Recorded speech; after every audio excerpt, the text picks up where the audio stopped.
Hi, Dr. Tarun Agarwal here. What you're about to watch is a short overview of a day with T-Bone. It's where I mentor young, early practice owners to help set them forward to establish a rewarding and profitable career. Quite frankly, it's something I wish I had when I was starting my career. So take a look, take some notes, and at the end of the video, I'll share with you how you can spend a day here at my practice in Raleigh with me. So enjoy, and let's look to you at the end. So I'm Adam Woll. I'm from Cincinnati, Ohio originally. Kind of went to the Ohio State University for undergrad. Ended up going to University of Maryland for dental school, where I met my wife. And then I did a one-year GPR residency in Chicago. After that, I came here.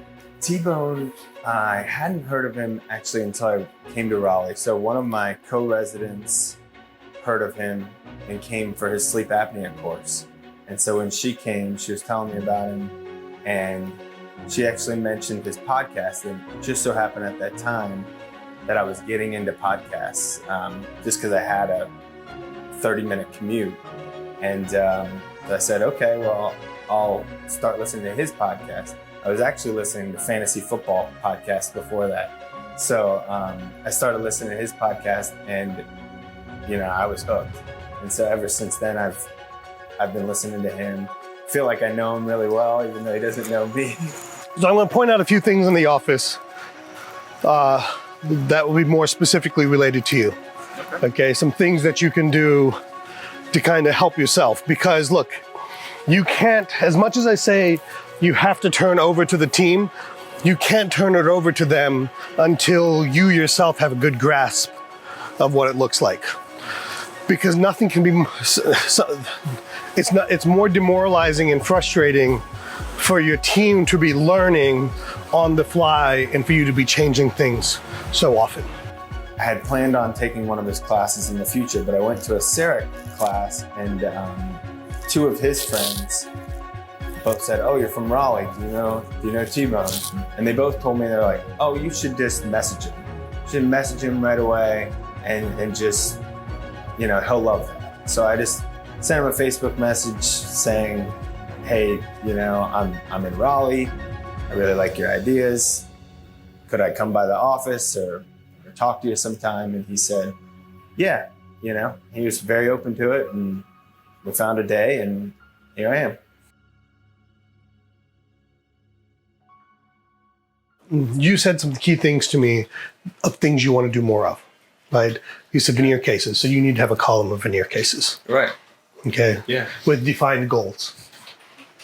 Okay? And then tracking the goals. Because it's too late for me to look at this in June or December for the year. There's nothing I can do about it. Right. But if we review it in January, February, March, we're tracking, correct? Yeah. Okay, and if we're not tracking, we can have a conversation about what's missing.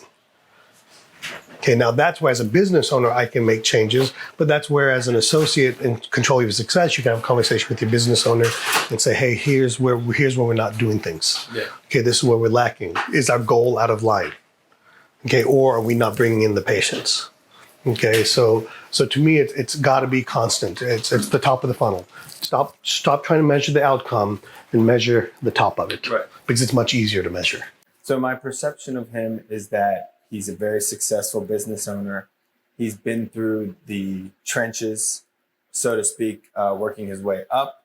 Now he's kind of an industry leader in many of the areas that I want to be an industry leader in the future, as far as technology, CBCT, all those areas, as well as being a business owner.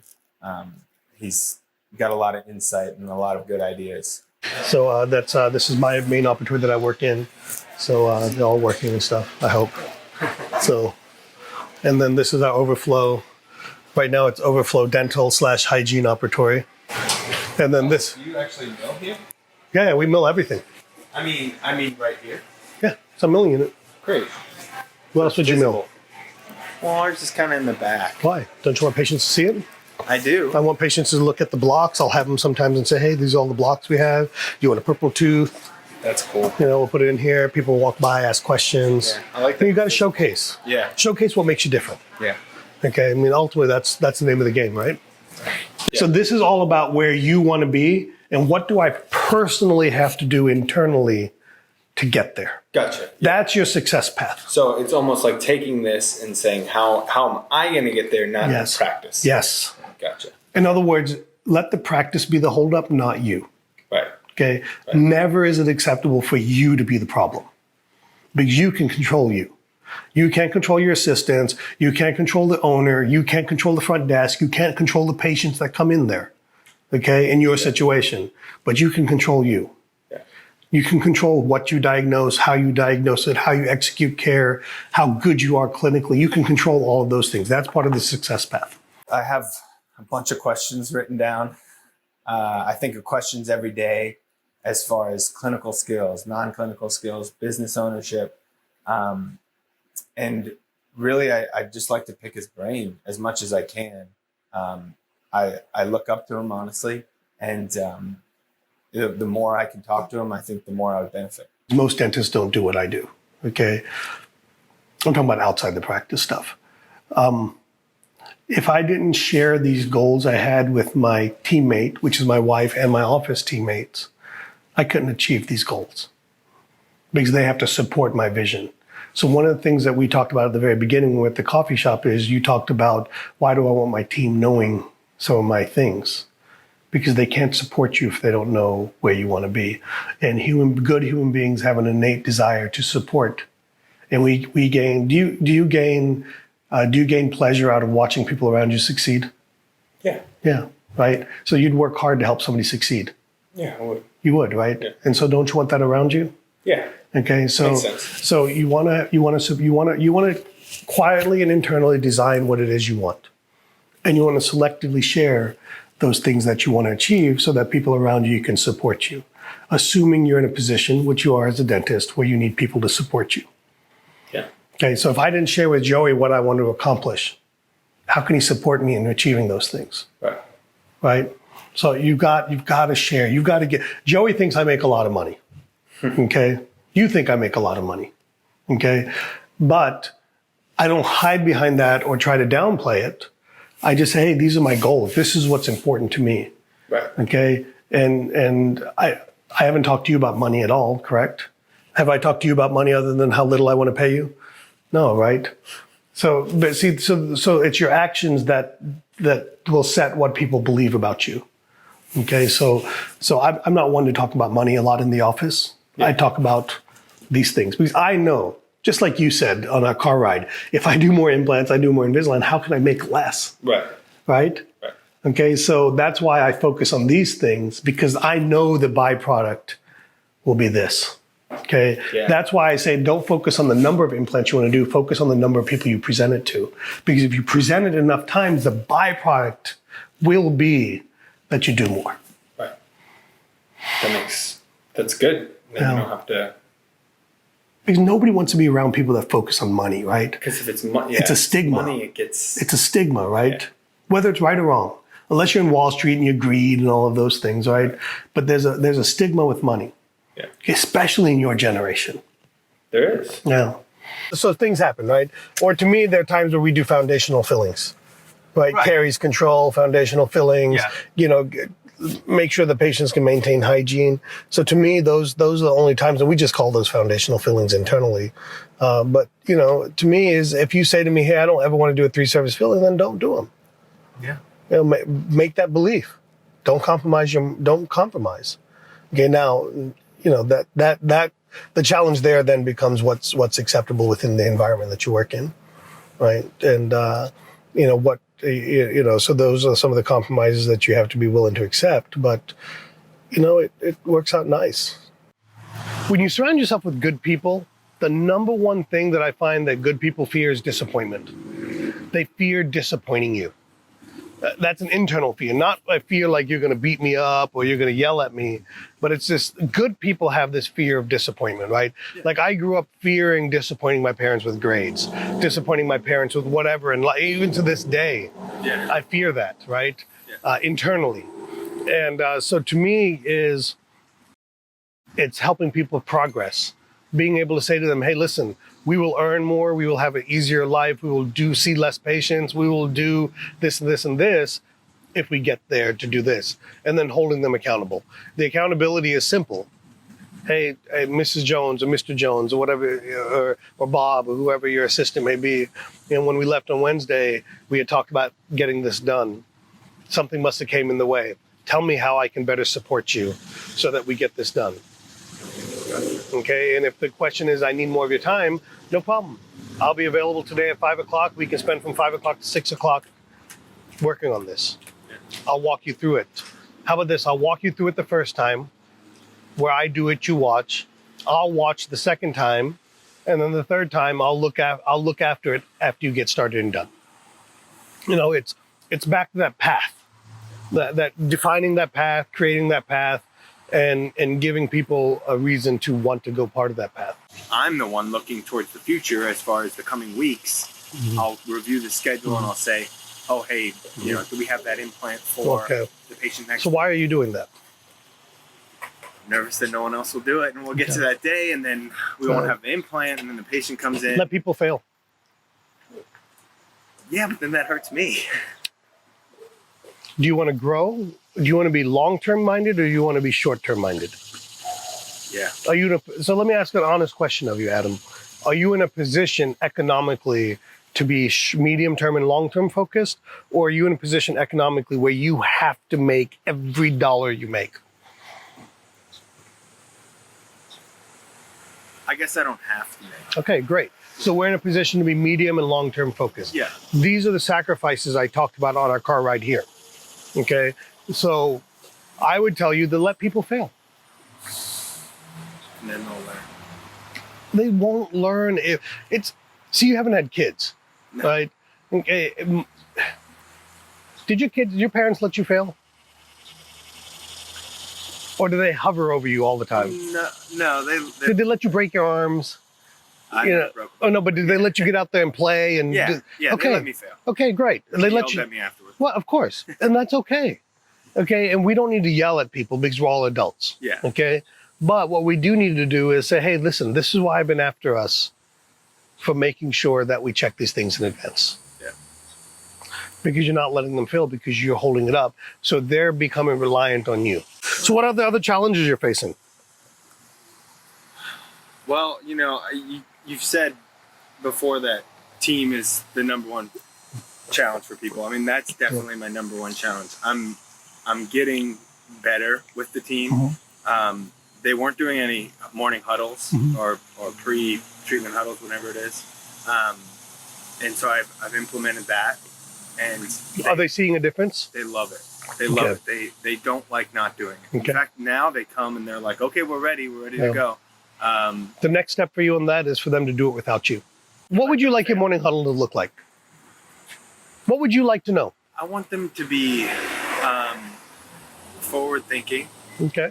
Then why? Let me ask you this. Let me let you finish. Go ahead. You want them to be forward thinking? I want them to be forward thinking. I want them to also be a little bit more focused on some of the bigger cases, mm-hmm. honestly. Some of the veneer cases mm-hmm. that we're trying to do, some of the implant cases that we're trying to do.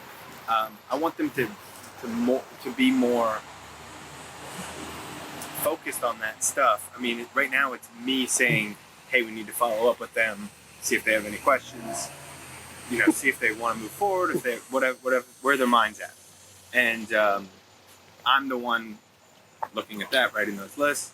And then they also need to be more cohesive in their approach. So, okay. So what you described your morning huddle as to me is not that. No, it's not. I know. Then why are you doing a morning huddle that's not your vision? Yeah, I mean, well, how do I change it? Well, you started it, didn't you? Yeah. Then why did you let it start? Well, I didn't really. So the office manager came up with an outline. Okay. For each. Did you look at the outline before it started? No. I should have. That's not leadership, right? No. Look, I'm not trying to give you a hard time, No, okay? You're right. Because look, you're more successful than 90% of associates out there. Okay, so don't ever forget that. But there's always room to grow. Always. Yeah. Always. And my thing for you and for everybody is control your destiny. Okay, what other people do will affect you, but will not define what you achieve, right? Right. But How you get them to do it on Monday? Skype in. yeah, I mean, I could do that. Yeah, Skype in.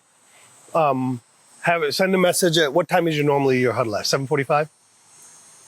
Well, When you're there. Well, it's 30 minutes before. Or Okay, so 20 minutes before. 11:30, let's call it. Okay, so at 12 o'clock, send a message. How was today's huddle? Yeah. Should just tell him to start doing it without him. Yeah. I'm sure. Because listen, the huddle is not for you. No, not Okay, the huddle is never for any dentist because the dentist should be going where the team tells them to go, right? Yeah. Okay, so the huddle is for everybody but you. So look, number one, you should be there. Okay, I'm not saying you shouldn't be there, but I'm saying, let's say, God forbid, something happened and you couldn't be there. Would it go on without you? That day or that week? Like, I bet money that my huddle happened every day this week without me there. Yeah, I mean, I wouldn't bet on it. And see, to me, that's why I say the next step for you is to create that habit that it happens without you. Yeah. Not because you're not going to be there, Right. but because you want to. They need it. They need it. Yeah. They need it. Yeah, and I think they're getting there. But I think there's a certain amount of time that you have to put in. I mean, we haven't been doing it for that long, really. What's that long? 2 months. Okay, so Maybe 6 months. So what would happen if you didn't make it this morning because I kept you late? I'm not sure. Find out. Sit in the parking lot. Yeah. Could. You should. Not could. Should. But I want it to go right. Okay, so let me ask you this. So you're the crutch. It could be. I don't know. No, not could be. You are. Yeah. You are. It might be, yeah. Hey, Joey, was I here yesterday? Did I send you some instructions on what to do? And I assume you did it. And did I follow up with you last night saying, hey, how did today go? That's all it takes. Yeah. And if I didn't follow up with you, would you, he's just starting, so he'd probably do it, right? But see, to me, that's the key is yes, you have to be committed in there because if the leader's not part of it, it's not going to happen. But the leader can't be there every time because things happen. Yeah. Okay. So for example, is there a person that runs the morning huddle? That might be your office manager or something. But what happens if he or she's not there? We still do it. Okay. But it's different, right? So to me, see, to me, that's the progression. And maybe it's too early, okay, for that part of it. But the progression right now that it's not too early for, in my opinion, is that it should go on without you. Yeah. For sure on the days that you're there because it affects your success. Yeah. What happens on Monday and Tuesday? At the end of the day, that those trickle into Wednesday, Thursday, Friday. But Wednesday, Thursday, Friday, you've got to control your success. And part of that is going to be, sit in the parking lot today and see what happens. We make the excuse, or we allow the excuse to be that I don't own the place, so I can't control the place.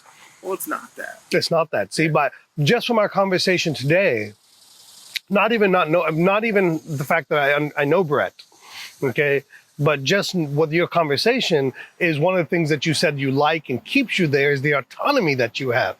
Yeah. Right? You never said the word autonomy, but that's what I heard, right? Yeah. Yeah. And so to me, that tells me that you have the ability to control your success. So I want to focus on these things, and the byproduct will be money, if that's important, which it is to you. And this is all doable. Yeah. I'm looking at this. So when can we revisit? Let's say late October or November.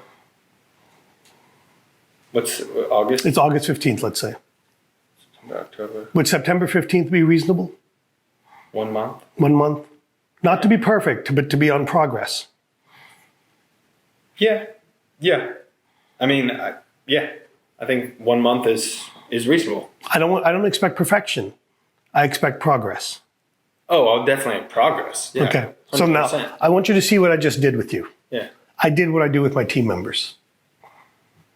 You upped the ante. No, but think about this. I just made you buy in, correct? Yeah. And who made the decision of how long it's going to be? I technically did, but really you did. See the difference there? Yeah. Okay. So what I did was I said, how long before we can relook at this and see how we're doing? And you started with 2 months. And in my mind, I knew that wasn't the number I wanted. Yeah. Okay. And then what I did was I said, well, I'm not looking for this to be complete. I'm just looking to make sure that we did progress. And then I planted the seed that, hey, what do you think about a month? In a month, could you show me progress? And you said, oh, yeah, easily. So then we agreed on a month. That's good. But if I wait 2 to 3 months, I can't fix the path. But if I come back to you a month from now, we can redirect where we're going. Hey, T-Bone here. If you're an early practice owner and would like a day of mentoring like you just watched, I'm accepting applications. Obviously, I can't accept everyone, so fill out the form with thought.